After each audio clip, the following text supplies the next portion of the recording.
नमस्कार, सुमन्स किचनमध्ये आपलं स्वागत आहे। आज आपण पितृपक्षात आवर्जून बनवला जाणारा उडीद वडा कसा बनवायचा ते बघणार आहे। अतिशय टेस्टी, वरून कुरकुरीत आणि आतून जाळीदार आणि सॉफ्ट असा हा वडा तयार होतो।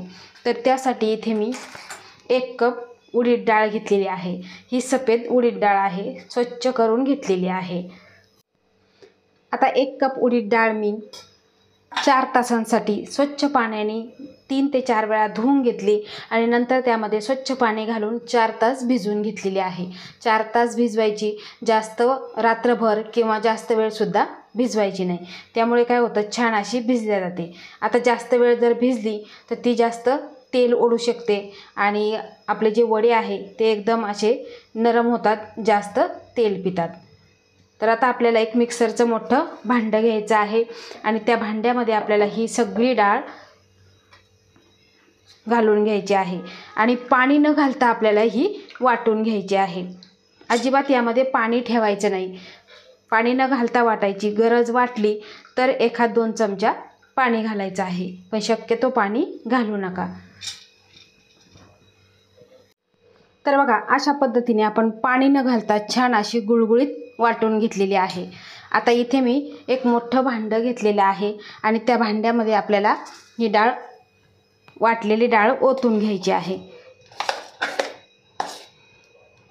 बघा, चिकट आहे त्यामुळे मी हातानेच काढून घेते।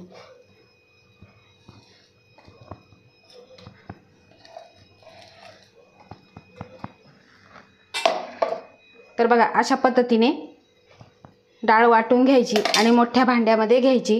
त्यानंतर काय करायचं की आपल्याला ही डाळ पूर्णपणे फेटून घ्यायची आहे। आता ज्यावेळेस आपण हे मिश्रण काढतो त्यावेळेस भांडं मोठं घ्यायचं, म्हणजे काय होतं आपल्याला मिक्स करताना किंवा फेटताना पटपट फेटता येतं। बघा, अशा पद्धतीने आता सुरुवातीला आपल्याला जड जातं, जसं जसं पीठ हलकं होईल तसं तसं आपल्याला फिरवायला सुद्धा हलकं जातं आणि सोपं जातं। अशा पद्धतीने आपल्याला 5 ते 7 मिनिटे हे फेटून घ्यायचं आहे। आता डाळ आपल्याला, ही वाटलेली डाळ फेटत असताना एकाच दिशेने फेटायची आहे, त्यामुळे काय होतं पीठ छान असं हलकं फुलकं होतं आणि वडेसुद्धा आपले चविष्ट होतात। उलटं फिरवायचं नाही, एकाच दिशेने फिरवायचं, म्हणजे छान अशी हवा भरली जाते।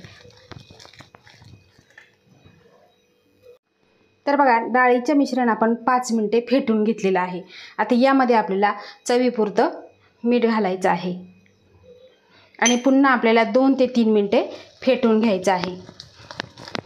बघा, अशा पद्धतीने फेटून घ्यायचं आहे, म्हणजे काय होईल मीठ सगळ्या बाजूने कणाकणाला लागल्या जाईल।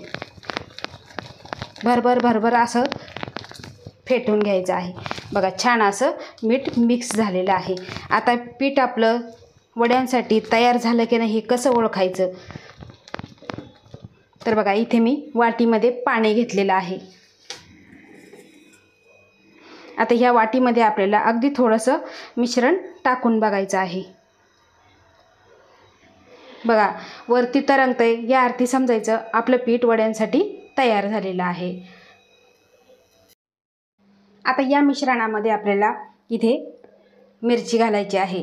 इथे मी 3 मिरची, 3 लसूण पाकळ्या आणि थोडीशी कोथिंबीर घातलेली आहे।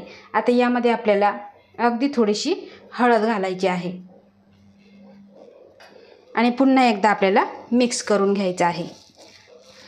बघा, अशा पद्धतीने मिक्स करायचं आहे। आता तुम्हाला किती तिखट हवं आहे त्यानुसार तुम्ही मिरची घालायची आहे।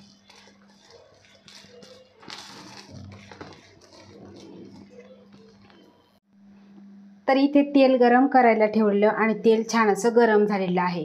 तेल जेव्हा गरम होईल तेव्हा गॅसची फ्लेम आपल्याला मीडियम ठेवायची आहे आणि त्यानंतर आपल्याला वडे सोडायचे आहे। अगदी पाण्याचा हात घ्यायचा आणि त्यानंतर आपल्याला किती छोटे मोठे त्यानुसार आपल्याला वडे सोडून घ्यायचे आहे। आता जेवढे कढईत बसतील त्यानुसार वडे सोडून घ्यायचे आहे। बघा, अशा पद्धतीने आपल्याला वडे सोडून घ्यायचे आहे।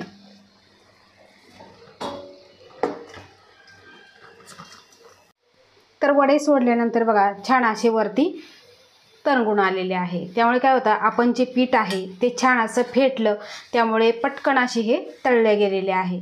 आता हलकासा सोनेरी रंगावर आपण हे तळून घेणार आहे। तर बघा, अतिशय सुरेख असा रंग आलेला आहे आणि तुम्ही इथे वडे बघू शकता।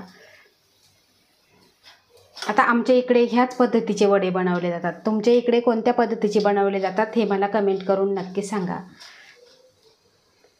अशा पद्धतीने आपण सगळे वडे बनवून घेऊ। तर इथे बघा, आपले सगळे वडे तळून तयार झालेले आहे। वरून कुरकुरीत आणि आतून अतिशय सुंदर असे मऊ झालेले आहे। तर आता पितृ पंधरवडा चालू झालेला आहे आणि ह्या पितृ पंधरवड्यामध्ये हे वडे आवर्जून बनवले जातात। आता ह्या पद्धतीने बनवले जातात। तुमच्या तिकडे कोणत्या पद्धतीने बनवले जातात हे सुद्धा मला कमेंट करून नक्की सांगा। ज्यावेळेस आपण डाळीचं मिश्रण फेटून घेतो त्यावेळेस पीठ हलकं होतं आणि त्यामुळे आपले हे वडे आहे ते एकदम खुसखुशीत असे तयार होतात। तर अशा पद्धतीचे हे वडे तुम्ही लहान मुलांना किंवा मोठ्यांना नाश्त्यासाठी सुद्धा बनवून देऊ शकता आणि पितृ पंधरवड्यामध्ये सुद्धा हे बनवावेच लागतात। तर ह्या पद्धतीने तुम्ही हे वडे एकदा नक्की बनवून बघा। आवडल्यास लाईक करा, शेअर करा, सबस्क्राईब करा आणि बाजूचं बेल आयकॉन बटन प्रेस करा। धन्यवाद।